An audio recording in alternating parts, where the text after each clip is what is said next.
Hello everybody, this is WarriorDan, back with an all-new First Impressions video, where we'll be taking a look at Super Dungeon Bros, the new dungeon crawling game developed by React Games, and published by Wired Productions and THQ Nordic. Now, before I get into the main topic of today's video, I just want to put out a quick disclaimer. You'll likely notice that in this video, and in the one released a few days ago, we don't have our normal video overlay with the game information on it. I'm afraid that, due to issues with the overlay, I wasn't able to get it working in time for this week's videos. With that said, let's get into this review. Super Dungeon Bros was originally released on November 1st last year, 2016. However, it wasn't until a few days ago that the developer finally granted us a Steam key, so that way we could have a chance to sit here and talk about it. Now, I'm a big fan of the dungeon crawler genre. One of my favorite games as a kid was the old 1985 dungeon crawling arcade game Gauntlet, and its eventual re-release, Gauntlet Dark Legacy. As such, I've developed a fondness for the dungeon crawling genre. Sadly to say, there's just not that many games these days released in that genre. So when I say Super Dungeon Bros marketing themselves as the ultimate modern day dungeon crawling game, I was very excited. First thing I'll say is that the cinematics for this game look beautiful. The game's opening cinematic alone does a great job setting up the mood and atmosphere of the game. Huh? What? Who are you? Oh, Freddy! What fair boy band convinced you to buy this? Boo!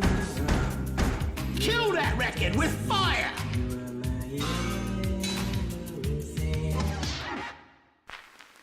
Huh? Evil spreads across the land.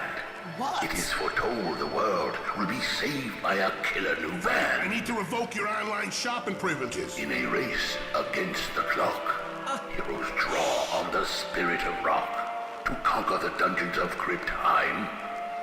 The noble, crazy one, known as Freddy, has rescued the vinyl of prophecy from the darkest corner of the record store bargain bin. Now I offer thee a quest to save the world and become rock legends. Sounds like hard work. What do we get out of it? Fine. On this quest, you will forge epic weapons. Yeah! Discover new ways to annoy people.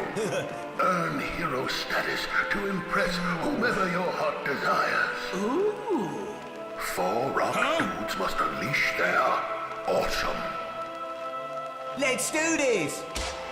Yeah? Let's do this! Let's go! Now go and be filled with the spirit of rock. The problem is, the gameplay itself doesn't really deliver.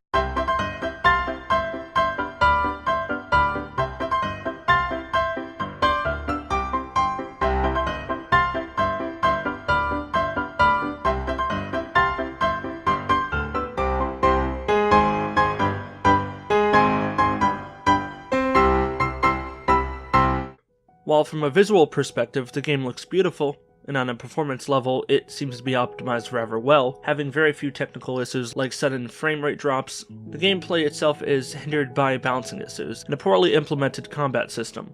For a game that focuses on fast, fluid level designs, one critical flaw that may ruin the experience for some people is the currently implemented combat system, where in order to use your weapon, your character is forced to stop moving while engaging in the attack animation, essentially freezing you to the spot while you're dealing with your foes, making it easier for you to get overwhelmed by enemies and die as a result.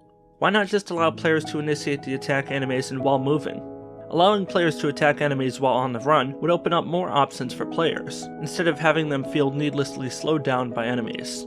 The second critical flaw in my opinion is that the levels in this game do not scale in difficulty based on the number of active players, meaning that the game doesn't appear to increase or decrease the difficulty based on how many people are actually playing the game. While I was playing single player, I was unable to beat the first boss encounter after multiple attempts using several different strategies because the difficulty behind landing hits on this boss and the overall limited impact that said hits from one solo player deal to the boss, I might as well have been poking him with a needle for all the good my attacks were doing. While this game can still be enjoyable as a couch multiplayer title, I would only cautiously recommend it due to the issues mentioned above, and for those of you looking to enjoy a single player experience, I would advise against buying Super Dungeon Bros at all, at least until the developer goes back and takes the time to fix the current issues I've outlined so far. This game certainly had the potential to be great, but fell short of its ultimate potential.